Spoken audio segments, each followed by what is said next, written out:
اللہم صلی علی سیدنا و مولانا محمد و بارک وسلم وصلی علیہ۔ السلام علیکم ورحمۃ اللہ وبرکاتہ۔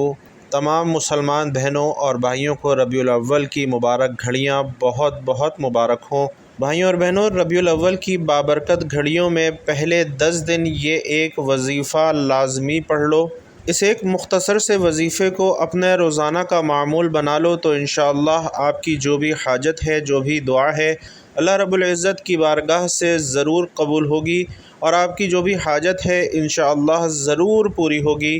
ماہ ربیع الاول کا ایسا نایاب وظیفہ لے کر آپ کی خدمت میں حاضر ہوا ہوں، جو کہ بزرگان دین کی سالہ سال کی محنت کے بعد حاصل ہوتا ہے، جسے پڑھتے ہی انسان کی تقدیر بدل جاتی ہے، جسے پڑھتے ہی ہر حاجت پوری ہو جاتی ہے۔ یہ ایسا وظیفہ ہے کہ جسے پڑھتے ہی اتنی دولت ملتی ہے کہ یقین مانیے کہ دولت رکھنے کی جگہ نہیں بچتی، اور آپ کی معاشی جو بھی مسائل ہیں اللہ کے فضل و کرم سے وہ چٹکی بجاتے ہی حل ہو جاتے ہیں۔ بس آپ نے اللہ کی ذات پر پورا یقین، مکمل بھروسہ کرتے ہوئے یہ چھوٹا سا وظیفہ ربیع الاول کے پہلے 10 دنوں میں روزانہ کی بنیاد پر پڑھنا ہے، جس طریقے اور ترتیب سے بتایا جا رہا ہے، جس طریقے سے بزرگوں نے بتایا ہے اسی ترتیب سے پڑھنا ہے تو انشاءاللہ جس کے گھر میں بے سکونی، بے برکتی ختم ہونے کا نام نہیں لیتی، جو شخص در در کی ٹھوکروں سے تنگ آ چکا ہے، جو اپنی زندگی سے ہار چکا ہے، بالکل نا امید ہو چکا ہے، جو شخص کہتا ہے کہ میں تو وظائف بھی پڑھتا ہوں، تسبیحات بھی پڑھتا ہوں اور پڑھ کر تھک چکا ہوں لیکن مجھے آج تک کامیابی نہیں ملی، تو وہ شخص آج دنیا جہان کے تمام کام چھوڑ کر یہ وظیفہ لازمی پڑھ لے، پھر وہ انشاءاللہ اپنی زندگی میں کامیابیوں کو آتا ہوا خود دیکھے گا۔ جس کام میں وہ ہاتھ ڈالے گا وہ کام انشاءاللہ فوراً ہو جائے گا، وہ جس چیز کی طرف دیکھے گا وہ چیز اس کی ہو جائے گی۔ ناظرین، انسان پر جو مصیبت آتی ہے، چاہے بیماری کی صورت میں ہو، ذہنی یا روحانی اذیت کی شکل میں ہو، چاہے کاروباری پریشانی ہو یا خاندانی لڑائی جھگڑوں کا دکھ اور صدمہ ہو، ہر قسم کی مصیبت اس کے اپنے گناہوں کی وجہ سے آتی ہے۔ گناہوں کی بخشش کے لیے اللہ تعالیٰ سے معافی مانگنی چاہیے، کیونکہ اللہ تعالیٰ توبہ کرنے والوں سے محبت کرتا ہے اور اس کی پریشانیوں اور مصیبتوں کا ازالہ کر کے اسے خوشحال بنا دیتا ہے۔ ربیع الاول کی مبارک گھڑیاں ہیں، اللہ اپنے حبیب صلی اللہ علیہ وسلم کی آمد کے صدقے سے آپ کو ضرور معاف کرے گا اور آپ کی تمام تنگ دستیاں، پریشانیاں دور کر کے انشاءاللہ آپ کو خوشحال بنا دے گا۔ بھائیوں اور بہنوں، اس معاشرے میں ہمیں بہت سے لوگ ایسے دکھائی دیتے ہیں جو کہ تنگ دستی کی وجہ سے مشکلات کا شکار ہوتے ہیں اور اپنی تنگ دستی کے لیے مختلف راستے بھی اختیار کرتے ہیں۔ وہ کبھی کسی سے تعویذ مانگتے ہیں، کبھی کسی عالم کے پاس جاتے ہیں، مگر ان کی اپنی ہی غلطیاں ہوتی ہیں، کوتاہیاں ہیں جو ان کا رزق کم کرنے کا باعث بنتی ہیں اور وہ ان مشکلات کا شکار رہتے ہیں۔ تو آج ہم آپ کو ایسی چیزوں کے بارے میں بھی بتا رہے ہیں کہ وہ کون سی عام غلطیاں ہیں جو ہمارے رزق میں مشکلات پیدا کر دیتی ہیں اور اللہ تعالی ہمارا رزق تنگ کر دیتا ہے۔ اس کے بعد انشاءاللہ کسی قسم کے ٹوٹکے یا کسی قسم کے تعویذ لینے کی ضرورت آپ کو نہیں پڑے گی۔ ہاں، وظائف ضرور کرنے ہوں گے جو آپ کے لیے انشاءاللہ آسانیاں پیدا کریں گے، تو جتنے چاہیں کر سکتے ہیں۔ اللہ تعالیٰ کا نام پڑھ کر اللہ تعالیٰ سے مانگتے رہیں تو بے شمار قسم کی نعمتیں اللہ پاک آپ کو عطا فرما دیتے ہیں۔ تو بھائیوں اور بہنوں، سب سے پہلا عمل جو ہے وہ یہ کہ جوتے پہن کر یا کھڑے ہو کر یا پھر ننگے سر کھانا کھانا رزق میں کمی کا باعث بنتا ہے۔ آپ نے اکثر دیکھا ہوگا کہ بہت سے لوگ جوتے پہن کر کھانا کھا رہے ہوتے ہیں یا جلدی جلدی میں کھڑے ہو کر کھانا کھا رہے ہوتے ہیں۔ ہم گھروں میں خاص کر شادی بیاہ کے موقع پر بہت سی ایسی خواتین کو بھی دیکھتے ہیں جو کہ ننگے سر کھانا کھا رہی ہوتی ہیں اور گھروں کے اندر ننگے سر کھانا دے بھی رہی ہوتی ہیں، جس کی وجہ سے ہمارے گھروں کا رزق تنگ کر دیا جاتا ہے۔ اسی طرح دوسری وجہ یہ ہے کہ بیت الخلاء میں ننگے سر جانا بھی ہمارے رزق میں کمی کا باعث بنتا ہے، اور عام طور پر دیکھا جاتا ہے کہ جب خواتین بیت الخلاء جاتی ہیں تو ان کا سر ننگا ہوتا ہے اور یہی ننگا سر ان کے رزق میں تنگی کا باعث بنتا ہے۔ لہٰذا اس بات سے خواتین کو اجتناب کرنا چاہیے، کیونکہ اس سے رزق تنگ ہو جاتا ہے۔ ایک زمانہ تھا جب مہمانوں کو رحمت سمجھا جاتا تھا، مگر آج کل کے دور میں مہمانوں کو زحمت سمجھا جاتا ہے۔ یہ عادت یہ سوچ اور یہ خصلت بھی گھروں میں معاشرے میں رزق کی تنگی کا باعث بن رہی ہے، بلکہ کافی حد تک تو بن چکی ہے۔ تو ہمیں چاہیے کہ مہمان کو رحمت سمجھیں، کیونکہ مہمان اللہ پاک کی طرف سے رحمت لے کر آتا ہے۔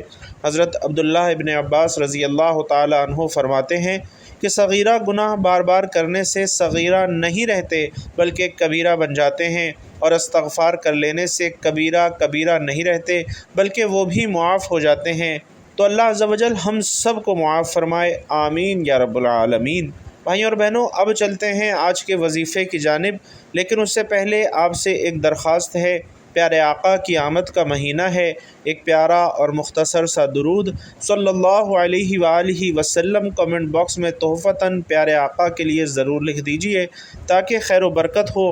اور ان بابرکت گھڑیوں میں، جن گھڑیوں میں دعائیں قبول ہوتی ہیں، ہمارے جو بہن بھائی چاہتے ہیں کہ ان کے لیے اجتماعی دعا میں خصوصی نام لے کر دعا کی جائے، وہ کمنٹ باکس میں اپنا نام لکھ دیجئے۔ انشاءاللہ ان قبولیت والی گھڑیوں میں ان تمام بہن بھائیوں کا نام لے کر اجتماعی دعا میں ان کے لیے دعا کی جائے گی۔ تو بھائیوں اور بہنوں، اب عمل کا طریقہ کار سمجھ لیجئے۔ ماہ ربیع الاول کے مہینے میں پہلے 10 دنوں میں آپ کو دن میں جس وقت لگتا ہے، آپ نے پورے دن میں کسی بھی وقت ایک مرتبہ یہ عمل کر لینا ہے۔ باوضو مصلی پر بیٹھ کر آپ نے سب سے پہلے نبی کریم رؤوف الرحیم صلی اللہ علیہ وسلم کی ذات مبارکہ پر درود پاک پڑھنا ہے۔ درود پاک آپ کوئی سبھی پڑھ سکتے ہیں، چاہے تو آسان اور مختصر سا درود صلی اللہ علیہ وآلہ وسلم پڑھ لیں، یا صلی اللہ علی محمد پڑھ لیں، یا پھر نماز والا درود یعنی درود ابراہیمی پڑھ لیں۔ چونکہ درود ابراہیمی کی فضیلت تمام درودوں میں سب سے زیادہ ہے، اور پیارے آقا صلی اللہ علیہ وسلم بھی تمام درودوں میں درود ابراہیمی کو ہی سب سے زیادہ پسند فرماتے تھے، لہٰذا کوشش کیجئے کہ درود ابراہیمی ہی پڑھیں۔ اور اگر آپ یہ عمل کسی نماز کے بعد کرتے ہیں تو یہ اور زیادہ افضل ہے، کیونکہ آپ نے نماز پڑھی ہوگی، اللہ کا ذکر کیا ہوگا، اس کے بعد جب آپ یہ وظیفہ کریں گے تو انشاءاللہ اس کی تاثیر اور بھی بڑھ جائے گی۔ تو ویسے تو آپ دن میں کسی بھی وقت یہ وظیفہ کر سکتے ہیں، لیکن کوشش کیجئے کہ کسی نماز کے بعد کریے۔ تو سب سے پہلے آپ نے درود پاک پڑھنا ہے۔ خیر و برکت اور ثواب کی نیت سے ایک مرتبہ میرے ساتھ بھی درود پاک پڑھ لیجئے۔ اللہم صلی علی محمد وعلی آل محمد کما صلیت علی ابراہیم وعلی آل ابراہیم انک حمید مجید۔ اللہم بارک علی محمد وعلی آل محمد کما بارکت علی ابراہیم وعلی آل ابراہیم انک حمید مجید۔ درود پاک پڑھنے کے بعد آپ نے اپنے خاص مقصد کی نیت کرنی ہے۔ آپ کرائے کے مکان میں رہتے ہیں اور اپنا ذاتی گھر خریدنا چاہتے ہیں، اس کی نیت کر لیں کہ مجھے میرا ذاتی مکان مل جائے۔ یا آپ کے کاروباری مسائل ہیں، پریشانیاں ہیں، تو آپ اس کی نیت کر لیں کہ میرا کاروبار اچھا چل پڑے، میری ساری پریشانیاں ختم ہو جائیں۔ آپ کی اولاد آپ کا کہا نہیں مانتی، اپنی مرضی کرتی ہے، تو اس لیے پڑھ لیں۔ نافرمان شوہر، نافرمان بیوی کے لیے پڑھ لیں۔ آپ اپنے بچوں کی شادی کہیں اچھی جگہ پر کرنا چاہتے ہیں، یا آپ کے بچوں کا رشتہ نہیں ہو رہا، لوگ آتے ہیں اور دیکھ کر چلے جاتے ہیں، تو آپ اس کی نیت کر لیں کہ میرے بچوں کی شادی کہیں اچھی جگہ پر ہو جائے۔ الغرض آپ کا جو بھی مقصد ہے، جو بھی حاجت ہے، جو بھی خواہش ہے، جو بھی مسئلہ ہے، آج آپ نے مانگ لینا ہے۔ آج اگر آپ کو لگتا ہے کہ میری فلاں خواہش ناممکن ہے، وہ کسی بھی صورت پوری نہیں ہو سکتی، تو آج اپنے مقصد کی نیت کرتے ساتھ ہی فوری طور پر آپ نے ایک بار تعوذ اور ایک بار تسمیہ یعنی اعوذ باللہ من الشیطان الرجیم بسم اللہ الرحمن الرحیم پڑھ کر وظیفے کا آغاز کرنا ہے۔ اور یاد رکھنا ہے کہ تعوذ اور تسمیہ اس وظیفے کا باقاعدہ حصہ ہے، اس لیے آپ نے درود پاک پڑھنے کے بعد اپنے مقصد کی نیت کرنے کے بعد تعوذ اور تسمیہ بھی اہتمام سے پڑھنا ہے۔ اس کے بعد سب سے پہلے نمبر پر جو وظیفہ آپ نے پڑھنا ہے، وہ وظیفہ اتنا آسان ہے کہ کوئی چھوٹا سا بچہ بھی بڑے آرام اور سکون سے پڑھ سکتا ہے۔ پہلے نمبر پر جو وظیفہ آپ نے پڑھنا ہے، یہ وظیفہ آپ نے اپنی زندگی میں پہلے بھی بہت بار پڑھا ہوگا۔ آپ نے یا مسبب الاسباب کا وظیفہ پڑھنا ہے۔ یا مسبب الاسباب کا مطلب ہے اے اسباب پیدا کرنے والی ذات، اگر آپ کی کوئی ایسی حاجات ہیں، خواہشات ہیں، مقاصد ہیں جو کہ پورے نہیں ہوئے تو آج آپ یا مسبب الاسباب پڑھ کر اللہ سے اسباب مانگ لیں۔ اگر آپ بے روزگار ہیں، روزگار کے بہترین اسباب پیدا ہو جائیں گے، ہر حاجت، ہر خواہش انشاءاللہ ایسے پوری ہوگی جیسے پوری ہونے کا حق بنتا ہے۔ یا مسبب الاسباب پڑھنے سے اللہ آپ سے راضی ہو جائے گا، اور جب اللہ کسی سے راضی ہو جائے تو پھر اس کو نواز دیتا ہے۔ آج آپ بھی یا مسبب الاسباب کو پڑھ کر اللہ کو راضی کر لیں۔ آپ نے کیسے پڑھنا ہے، کتنی بار پڑھنا ہے، توجہ سے سنیے گا۔ آپ نے اپنے ہاتھوں کی انگلیوں پر یا تسبیح کے دانوں پر صرف 21 بار یا مسبب الاسباب کا وظیفہ پڑھنا ہے۔ صرف 21 بار یا مسبب الاسباب پڑھنے سے اللہ ایسے اسباب پیدا فرمائے گا کہ آج تک جتنی بھی کاروباری رکاوٹیں، بندشیں ہیں وہ جڑ سے ختم ہو جائیں گی، اور مسبب الاسباب پڑھنے سے آپ کی تمام تنگ دستیاں ختم ہو جائیں گی۔ رزق اور دولت کا سیلاب آ جائے گا، اور اللہ آپ کے گھر کے حالات کو انشاءاللہ بہتر بنا دے گا۔ گھر سے غربت اور تنگ دستی کا خاتمہ ہو جائے گا۔ 21 بار یا مسبب الاسباب پڑھنے کے بعد اب آپ نے دوسرے نمبر پر کون سا وظیفہ پڑھنا ہے؟ تو ناظرین، اب آپ نے دوسرے نمبر پر یا حیو یا قیوم برحمتک استغیث کا وظیفہ پڑھنا ہے۔ اگر آپ چاہتے ہیں کہ آپ کا بند کاروبار چل پڑے، اللہ آپ کے گھر میں برکتیں عطا فرمائے، تو اس سے بڑھ کر اور کیا چاہتے ہیں؟ آج ماہ ربیع الاول کی قبولیت کی گھڑیاں ہیں، تو خدارا یہ وظیفہ ضائع مت کرنا۔ پتہ نہیں اگلا سال ربیع الاول کا مہینہ ہماری زندگی میں آئے یا نہ آئے، تو آج کے دن اگر کوئی رب کریم سے 1 لاکھ مانگتا ہے، اللہ تعالیٰ اسے 70 لاکھ سے نوازے گا۔ تو آپ نے دوسرے نمبر پر یا حیو یا قیوم برحمتک استغیث کا وظیفہ ہاتھوں کی انگلیوں پر یا تسبیح کے دانوں پر 33 مرتبہ پڑھنا ہے، اور اللہ والے فرماتے ہیں کہ یا حیو یا قیوم برحمتک استغیث اللہ تعالیٰ کا وہ اسم اعظم ہے کہ جسے پڑھ کر اگر کوئی بندہ رب کریم سے جھولی پھیلا کر مانگتا ہے، وہ جو مانگتا ہے، جیسا اور جتنا مانگتا ہے، رب تعالیٰ اسے ضرور عطا فرماتا ہے۔ تو اگر آپ 33 بار یا حیو یا قیوم برحمتک استغیث کو پڑھ کر رب کریم کے سامنے 33 حاجات کی بھی طلب کریں گے تو میرا رب انشاءاللہ مصلی چھوڑنے سے پہلے آپ کو عطا فرمائے گا۔ بھائیوں اور بہنوں، 33 بار یا حیو یا قیوم برحمتک استغیث پڑھنے کے بعد اب آپ نے آج کا تیسرا اور آخری وظیفہ پڑھنا ہے کہ جس کے بغیر یہ پورا عمل نامکمل ہے، جو کہ پورے عمل میں ریڑھ کی ہڈی کی حیثیت رکھتا ہے۔ اب آپ نے ایک قرآنی سورت کو پڑھنا ہے جسے دولت والی سورت بھی کہا جاتا ہے، اور یہ قرآن پاک کی سب سے چھوٹی سورت ہے لیکن سب سے زیادہ طاقتور سورت ہے۔ تو تیسرے نمبر پر آپ نے سورۃ الکوثر کی تلاوت کرنی ہے۔ بسم اللہ الرحمن الرحیم، انا اعطیناک الکوثر فصل لربک وانحر ان شانئک هو الابتر۔ آپ نے سورۃ الکوثر کو صرف 41 بار پڑھنا ہے، اور جب آپ سورۃ الکوثر کی تلاوت کر رہے ہوں، آپ روتے ہوئے، تڑپتے ہوئے، سسکتے ہوئے، اللہ تعالیٰ کا شکر ادا کرتے ہوئے رب کعبہ سے مانگتے چلے جائیں، اور یقین کیجئے یہ ایسی سورت ہے جسے 41 بار پڑھنے سے اللہ تعالیٰ آپ کی نسلوں کو آباد کر دے گا۔ جن گناہوں کی پکڑ کی وجہ سے رب نے آپ کا رزق تنگ کر دیا ہے، آپ کے گھر میں پریشانیاں ہیں، فاقے ہیں، تنگ دستیاں ہیں، اس سورہ مبارکہ کی فضیلت اور برکت سے ہر طرح کی پریشانیاں، ہر طرح کے گناہ اور ہر طرح کی بندشیں انشاءاللہ ٹوٹ جائیں گی، اور کامیابی آپ کا مقدر ہو جائے گی۔ جب آپ یہ تینوں اعمال بتائے گئے طریقے اور ترتیب سے پڑھ لیں تو آخر میں نبی کریم صلی اللہ علیہ وسلم کی ذات اقدس پر پھر سے وہی درود پاک لازمی پڑھیے گا جتنا آپ نے عمل کے شروع میں پڑھا تھا۔ الحمدللہ اب آپ کا عمل مکمل ہو چکا ہے۔ یاد رکھیے گا کہ جب آپ عمل شروع کریں تو آپ نے اپنے دل میں اپنی حاجت، مراد، جس کے لیے آپ یہ وظیفہ پڑھ رہے ہیں، جس مقصد کے لیے آپ یہ عمل کر رہے ہیں، اور جب آپ عمل مکمل کر لیں تو آخر میں آپ نے دعا ضرور مانگنی ہے۔ اپنی تمام پریشانیوں کے لیے، حاجتوں کے لیے، دکھ تکالیف سے نجات کے لیے اللہ تعالیٰ سے رو رو کر، گڑ گڑا کر آپ نے دعا ضرور مانگنی ہے۔ اللہ پاک ضرور کرم فرمائیں گے، اور اللہ بہتر نہیں بلکہ بہترین سے نوازے گا انشاءاللہ۔ بھائیوں اور بہنوں، ان مبارک گھڑیوں میں آئیے رب کریم کے حضور مل کر بھی دعا کرتے ہیں، کیونکہ جتنے زیادہ لوگ دعا میں شامل ہوتے ہیں، جتنے زیادہ لوگ دعا پر آمین کہتے ہیں، دعا کی قبولیت کے امکانات بھی اتنے ہی زیادہ بڑھ جاتے ہیں۔ میں دعا کروں گا آپ لوگوں نے آمین کہنا بھی ہے اور کمنٹ باکس میں آمین لکھنا بھی ہے، تاکہ زیادہ سے زیادہ لوگوں کو آمین کہنے اور لکھنے کی ترغیب ہو۔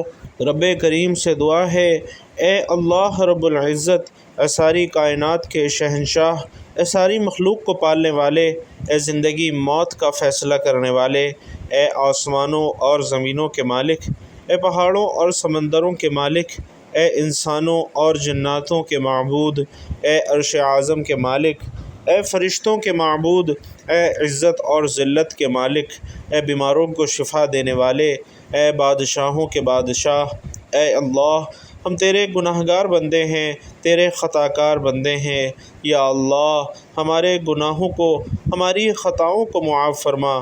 یا اللہ ہم اپنے اگلے پچھلے صغیرہ کبیرہ سبھی گناہوں، خطاؤں اور نافرمانیوں کی معافی مانگتے ہیں۔ اے اللہ رب العزت، ہم اپنے گناہوں سے توبہ کرتے ہیں، تو توبہ قبول کرنے والا، توبہ پسند فرمانے والا ہے۔ ہماری توبہ قبول فرما اور ہمیں بخش دے۔ اے ہمارے اللہ، ہم جانتے ہیں کہ ہم گناہگار ہیں، سیاہ کار ہیں، بدکار ہیں، تیرے احکام کے نافرمان، ناشکرے ہیں، لیکن میرے معبود ہیں تو تیرے ہی نام لیوا بندے۔ ہم تیری گواہی دیتے ہیں کہ تیرے سوا کوئی عبادت کے لائق نہیں، ہم گواہی دیتے ہیں کہ تیرے سوا کوئی بندگی کے لائق نہیں، ہم گواہی دیتے ہیں کہ تیرے سوا کوئی تعریف کے لائق نہیں۔ ہمارے معبود، ہمارے گناہ تیری رحمت سے بڑے تو نہیں ہیں، تو اپنی رحمت سے ہمارے گناہوں کو معاف فرما دے۔ اے اللہ پاک، ہمیں گمراہی کے راستے سے ہٹا کر صراط المستقیم کے راستے پر چلنے والا بنا دے۔ یا اللہ ایسی نماز پڑھنے کی توفیق عطا فرما جس نماز سے تو راضی ہو جائے، زندگی میں ایسے نیک اعمال کرنے کی توفیق عطا فرما جن اعمال سے تو راضی ہو جائے۔ ہم سب کو ایسی زندگی گزارنے کی توفیق عطا فرما جس زندگی سے تو راضی ہو جائے۔ اے ہمارے رب، ہم سب کو ایمان پہ زندہ رکھ اور ایمان پہ ہی ہمارا خاتمہ فرما۔ اے اللہ ہمیں تیرے احکامات کی فرما برداری کرنے والا اور تیرے پیارے حبیب محمد الرسول اللہ صلی اللہ علیہ وسلم کے نیک اور پاکیزہ آداب کو اپنانے والا بنا دے۔ اے اللہ ہماری پریشانیوں کو دور کر دے، یا اللہ ہماری تنگ دستیوں کو دور کر دے، یا اللہ ہماری دکھ تکلیفوں کو دور کر دے۔ اے اللہ جو بیمار ہیں انہیں شفائے کاملہ عاجلہ عطا فرما۔ اے اللہ جو بے اولاد ہیں انہیں اپنے خزانوں میں سے نیک اور صالح اولاد عطا فرما۔ اے اللہ جو صاحب اولاد ہیں ان کی اولاد کو ان کی آنکھوں کی ٹھنڈک، نیک صالح اور فرما بردار بنا۔ اے اللہ جن کے جو کام رکے ہوئے ہیں وہ پورے کر دے۔ یا اللہ بچھڑے ہوئوں کو ملا دے۔ اے اللہ شادی شدہ جوڑوں میں محبت اور خلوص پیدا کر دے اور ان کی زندگیوں میں برکت ڈال دے۔ یا اللہ تمام لڑکے اور لڑکیوں کے نصیب اچھے کر دے۔ اے میرے اللہ جو قرض کے بوجھ تلے دبے ہوئے ہیں ان کا قرضہ جلد سے جلد ادا کروا دے۔ اے اللہ رب العزت شیطان مردود سے ہماری حفاظت فرما، ہم سب کو حلال رزق کمانے کھانے کی توفیق عطا فرما، اور اے اللہ ہمارے حلال رزق میں خوب برکت، وسعت اور کشادگی عطا فرما۔